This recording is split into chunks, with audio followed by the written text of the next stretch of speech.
जो एक छोटे से गांव में अपनी पत्नी के साथ रहता था। मोची के घर के हालात दिन पे दिन बिगड़ते जा रहे थे। घर में जो भी राशन था वो भी खत्म होता जा रहा था। ऐसे ही एक दिन मोची ने अपनी पत्नी से कहा, अब मुझे और यहाँ नहीं रहना। यहाँ ना तो कोई कमाई हो पा रही है और ना ही कोई काम मिलता है। अरे पड़ोस का गांव बहुत बड़ा है, अब मैं वहाँ जाकर अपना मोचीगिरी का काम करूँगा। कुछ दिन घर से दूर रह लूंगा, कम से कम घर का खर्चा चलाने लायक कमाई तो हो जाएगी वहाँ।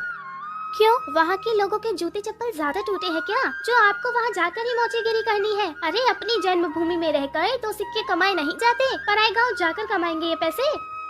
अगले दिन सुबह सुबह मोची चुपचाप अपने जूते चप्पल ठीक करने का सामान उठाकर दूसरे गांव की ओर निकल पड़ा। दोपहर होने तक वह पड़ोस के गांव माहुलबनी में पहुंच गया। हारा थका मोची जब माहुलबनी के बाजार में पहुंचा तो हैरान रह गया, क्योंकि वहां तो पहले से ही काफी मोची अपनी दुकान लगाए बैठे थे। अरे यहाँ तो पहले से ही इतने मोची अपनी दुकान लगाए बैठे हैं। ऐसे में मुझ अनजान मोची के पास ग्राहक कैसे आएगा?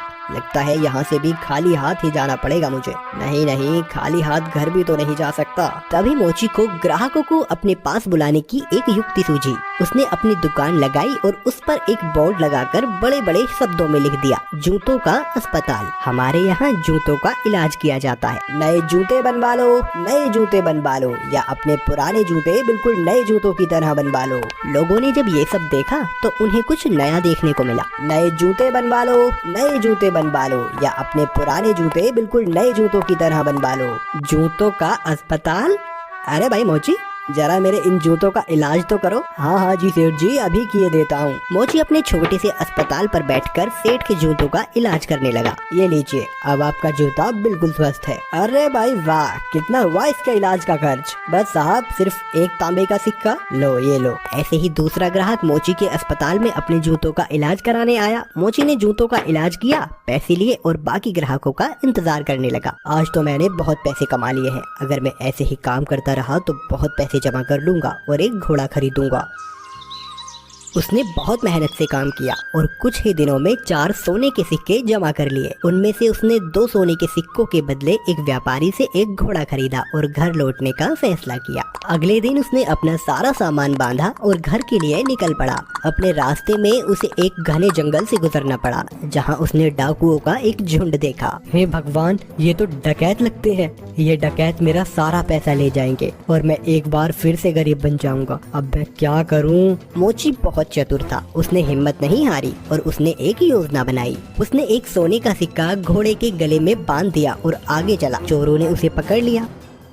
अरे ओ, फटाफट अपना सारा पैसा निकालो, चलो जल्दी करो। देखो, मैं एक गरीब मोची हूँ, मेरे पास इस घोड़े के सिवाय और कुछ नहीं है। कृपया मुझे जाने दो डाकू भाई। जैसे ही उसने ये सुना, घोड़ा रहका और उसके गले से वो सोने का सिक्का नीचे जमीन पे गिर गया। अच्छा मक्कार झूठे, हमसे झूठ बोलने की तेरी हिम्मत कैसे हुई? अगर तेरे पास कुछ नहीं था तो ये सोने का सिक्का तेरे पास कहाँ से आया? रुकिए रुकिए, अभी मैं आपको सब सच बताता हूँ। दरअसल ये घोड़ा सोना उत्पन्न करता है, इसी वजह से मुझे सारे पैसे मिलते हैं।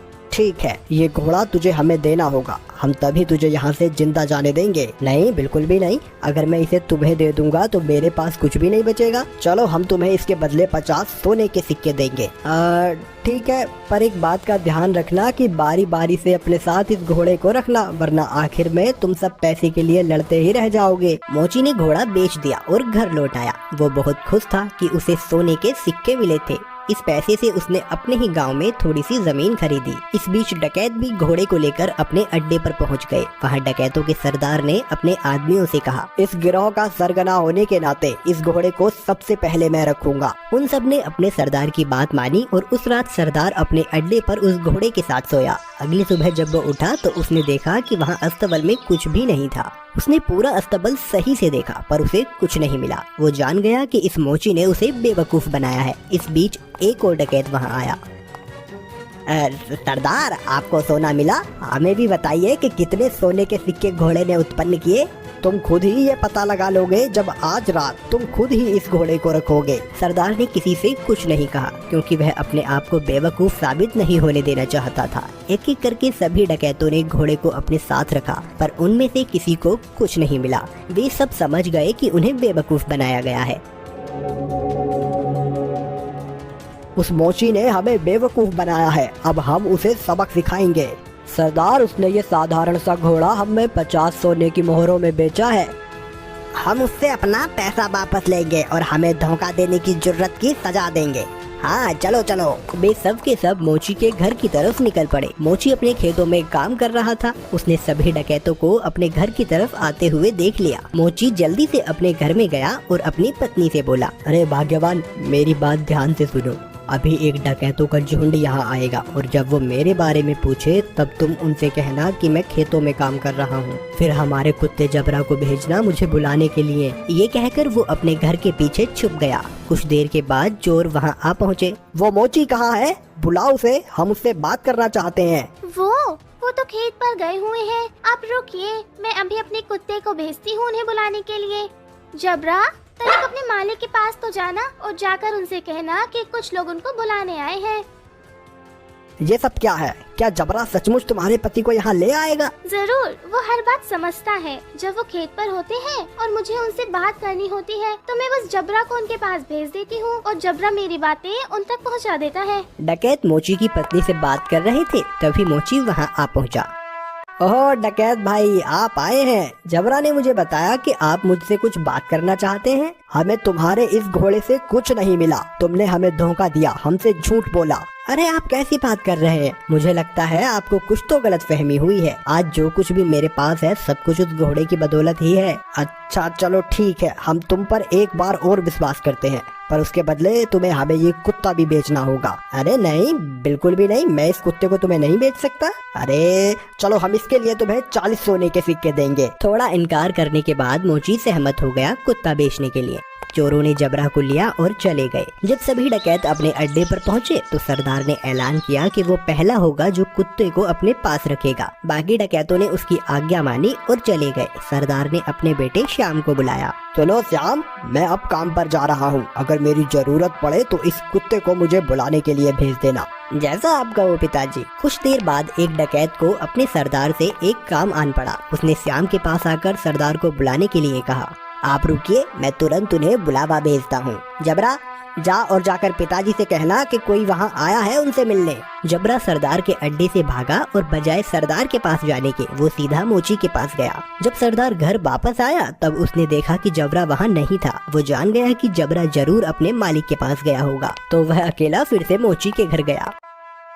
सुनो, क्या जबरा तुम्हारे पास आया हुआ है? हाँ, वो यहाँ आया है। मेरे ख्याल से उसे जरूर मेरी याद आ रही होगी। मेरी मानिए तो उसे थोड़ा सा समय दीजिए, अंत में वो आपको अपना मालिक स्वीकार करने ही लगेगा। सरदार जबरा को वापस ले गया और उसने अगले दिन उसे अपने साथी को दे दिया। जबरा सारे डकैतों के साथ एक एक करके रहा, पर वह हर दिन मोची के पास वापस लौट आता। सबने ये जान लिया कि एक बार फिर से मोची ने उनका बेवकूफ बनाया है। उन सबने विचार विमर्श किया, इस बार हम बेवकूफ नहीं बनेंगे। मैं उस मोची को अब सबक सिखाऊंगा। इस बार सारे डकैत मोची के घर पहुँचे। उन्होंने मोची की एक न सुनी और मोची को एक बोरे में डाला और उसे लेकर वहाँ से चल दिए उसे सबक सिखाने के लिए। मोची चुपचाप बोरे में पड़ा रहा। रास्ते में वे सब एक मंदिर के पास से गुजरे, तभी एक डकैत ने कहा, सरदार, गर्मी बहुत ज्यादा है, क्यों ना कुछ देर यहीं आराम किया जाए। सरदार भी उसकी बात मान लेता है और मोची को वहीं छोड़कर मंदिर में आराम करने के लिए चले जाता है। सुअरों का एक झुंड वहाँ से गुजर रहा था और जब मोची ने सुअरों के झुंड की आवाज सुनी तो मोची को एक उपाय सूझा और उसने तेज आवाज में चिल्लाना शुरू किया, मैं ऐसा नहीं करूँगा, मैं ऐसा नहीं करूँगा, मुझे छोड़ दो, मुझे जाने दो। सुअरों के मालिक ने उसकी आवाज सुनी और वो उसकी ओर आया। अरे रुको रुको, क्या हुआ? तुम क्या नहीं करोगे? किसने तुम्हें इस बोरे में डाला? वो मेरी शादी जबरदस्ती जमींदार की बेटी से करवाना चाहते हैं, पर मैं शादी नहीं करवाना चाहता। क्यों भाई, क्या तुम पागल हो? अगर मैं तुम्हारी जगह होता तो मैं यकीनन उसकी लड़की से शादी करता। अगर ऐसी बात है तो आओ, मैं तुम्हें बोरे में डाल देता हूँ और तुम जाकर उसकी लड़की से शादी कर लो। सचमुच? बेशक, लेकिन पहले मुझे बाहर तो निकालो। सुअरों के मालिक ने मोची को बोरे से बाहर निकाला और खुद बोरे के अंदर घुस गया। मोची ने उसे बांध दिया और उसके सुअरों को लेकर वहाँ से चला गया। शाम को डकैत मंदिर से बाहर आए, बोरे को लिया और चले गए।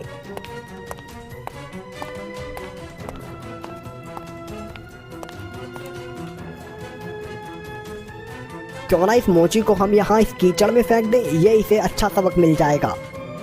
डकैतों ने उसे कीचड़ में फेंक दिया और वहाँ से चले गए। वापस आते हुए उन्होंने मोची को सड़क पर देखा और वो हैरान रह गए। अरे तुम यहाँ कैसे पहुँचे?